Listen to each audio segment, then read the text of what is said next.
Good evening mga guys, mga ka-DIY, magandang araw po. Sa video na ito ay ipapakita ko kung paano maglinis ng radiator ng multicab. I-DIY lang natin mga idol. Kung mabilis uminit ang makina o mahina ang lamig ng radiator nyo, baka marumi na to. So gaya ng radiator na ito ay umiinit sa kanyang temperature gauge ay tumataas. So napagdesisyonan ko ng baklasin ito at linisin, baka marumi na ang loob mga idol. Pero siguraduhin nyo pong malamig ang makina bago kayo magbaklas, kasi baka namang mapaso kayo, sugat pa yung mga kamay nyo.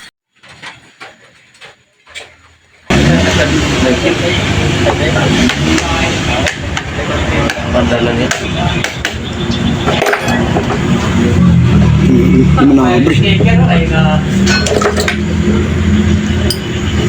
Pakmat, liring aja sa patuan. Spider-Man. Ito, yan unggoy ko no. Unggoy! Nawawara na tigaw, bridi dinaliwat.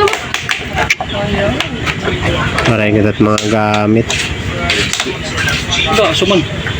Eh, paniguro na ito niya. Okay, saking patag kumain na.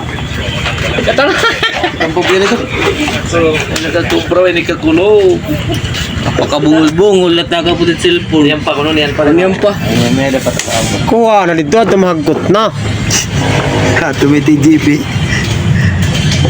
Waka toy!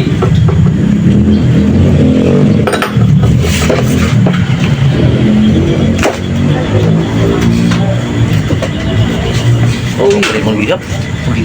Hindi pa manimbat po yung... Kung ang radiator pala, pag marumi na ito o barado, nagdudulot na ito ng overheat. Minsan, akala natin sira ang makina, pero dumi lang pala ang problema. Mga kailangan pala natin na gamit, sabon o radiator cleaner kung meron, at kaunting tiyaga, siyempre. Kaya kaya nyo rin gawin sa bahay kung sakali meron kayong mga multicab.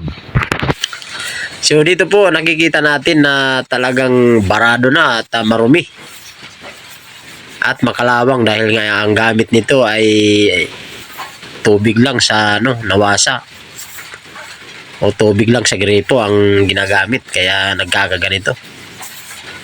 Kaya dapat ugaliin nating mag-coolant naman paminsan-minsan. Kahit wala tayong budget ay kailangan pag-ipunan ito para malagyan natin ng coolant. 1 litro lang naman ang coolant na kailangan nito eh. Kung makikita nyo, napakarumi talaga ng radiator. Mas maganda pala kung meron kayong stick na oil gauge stick ng mga kutsi. Yun ang magandang pang-ano rito, panglinis. Itutusok doon sa butas. Yung ganito. Tapos kasyang-kasya talaga yan dyan sa butas niya. Ang radiator pala na ito mga idol ay 1 row lang. Yung original ba na galing Japan. Para po sa akin maganda po ang 1 row lang na radiator. Kasi manipis ang kanyang tubig at mabilis siyang mapalamig ng radiator fan. Kasi yung iba nagpapalit ng 3 rows. Napansin ko doon sa 3 rows, matagal lumamig ang kanyang tubig. Kasi nga makapal yung tubig na nasa loob. Kaya hirap palamigin.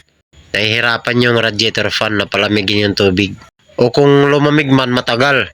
Kaya kung naaandar na yung makina ay umiinit din. Eh siyempre, yung radiator fan maintain lang yung ikot niya. Kaya mahihirapan talagang palamigin agad kung 3 rows yung radiator. At para po sa paglinis ay gumamit po ng tubig at sabon at sundot-sundutin ang butas, hugasan mabuti, banlawan. Sa ngayon po ay tubig lang muna ang ating ilalagay at tapos titingnan natin kung mayroon pa bang leak. Ngayon kung wala nang leak ay papalitan na natin siya ng coolant mga idol. Thank you mga idol. God bless. Alright.